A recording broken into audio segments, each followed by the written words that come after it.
Sur l'emploi, mais on est aussi parfois, et vous allez le découvrir, dans les clichés. En voici une illustration. Il s'agit d'une délocalisation à l'envers. Le numéro 1 des centres d'appel marocains vient d'investir massivement en France, où le coût du travail serait pourtant 3 fois plus élevé. Reportage Julien Dupéret, Dominique Bonnet. À Dreux, l'un des premiers employeurs de la ville est une entreprise marocaine. J'ai le plaisir de vous appeler aujourd'hui car en tant qu'abonné fidèle... Non madame, nous vous offrons les frais de mise en service. Ce centre d'appel a été racheté il y a quelques mois par un spécialiste marocain du secteur. Non, du tout, madame, rassurez-vous. 130 nouveaux CDI créés, un investissement venu de l'étranger inespéré pour les salariés, alors que le chômage dans la ville dépasse les 12%. Ce que je voudrais pas, c'est qu'ils délocalisent, parce que moi, j'ai pas envie d'aller au Maroc. L'idée n'est pas le fait qu'on soit racheté ou pas.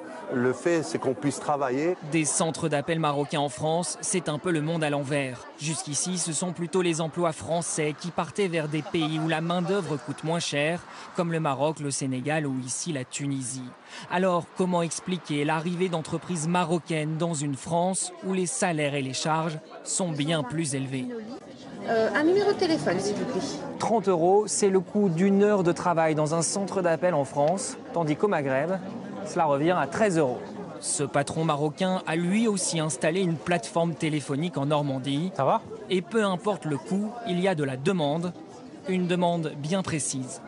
On a certains clients qui vont avoir différents types d'appels. Et pour des appels un peu plus sensibles, ils préfèrent que ce soit géré en France. Et les appels un peu plus standardisés, ils vont être dans une logique de réduction de coûts. Alors on va les traiter au Maroc. C'est le cas par exemple de l'administration qui gère les infractions routières. Pas question pour son patron de confier les relations avec les usagers à des téléconseillers qui n'ont jamais mis un pied en France. Il vaut mieux connaître le droit pénal, mais surtout l'environnement juridique et géographique.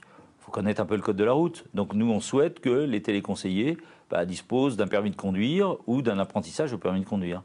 C'est ce qui permet de répondre plus facilement aux gens. Services publics, banques, assurances, ils sont nombreux à exiger des centres d'appel Made in France. Aujourd'hui, les plateformes téléphoniques françaises comptent encore 270 000 salariés contre 60 000 au Maroc.